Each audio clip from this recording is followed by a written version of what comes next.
পরিবারের ছেলে মেয়ে আত্মীয় স্বজন সবাইকে নিয়ে তারা যেন সুখে শান্তিতে আনন্দে বাকি জীবন যাপন করতে পারে।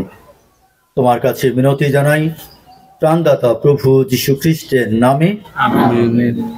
প্রিয় দার্শনায় বিশেষ দিনে মাথা নত করে আমরা ঈশ্বরের বিশেষ আশীর্বাদ কামনা করি। পিতা পরমেশ্বর তোমাদের পারস্পরিক প্রেমের দীপ্তি চির উজ্জ্বল করে রাখুন। খ্রিস্টের শান্তি তোমাদের অন্তরে জেগে থাকুক, চিরদিন বিরাজ করুক তোমাদের অন্তঃপুরে। আমেন। পরিবারের প্রিয়জনরা হয়ে উঠুক তোমাদের ঘরের আলো, আত্মীয় বন্ধুরা হয়ে উঠুক তোমাদের সুখের সাথী, দুঃখের সঙ্গী। তোমরা সকলের সঙ্গে শান্তিতে বসবাস করো। আমেন। তোমরা সকলের কাছে ঐশ্বর প্রেমের প্রকৃত সাক্ষী হও। অভাবগ্রস্ত দুঃখপীড়িত মানুষের জন্য তোমার হৃদয় দ্বার উন্মুক্ত রাখো। তবে কৃতজ্ঞচিতে তারও একদিন স্বর্গদ্বারে দাঁড়িয়ে তোমাদের অভ্যর্থনা জানাবে। আমেন। আজকের বিশেষ দিনে আমাদের এই দুজনকে এবং আমাদের সবাইকে সর্বশক্তিমান আশীর্বাদ করুন। পিতা অপুত্র অপবিত্র আত্মা সবাইকে আশীর্বাদ করুন। আমেন। আসুন খ্রিস্টের প্রেম আনন্দ শান্তি নিয়ে আমরা খ্রিস্টেতে জীবনযাপন করি। ঈশ্বরকে ধন্যবাদ।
Thank you.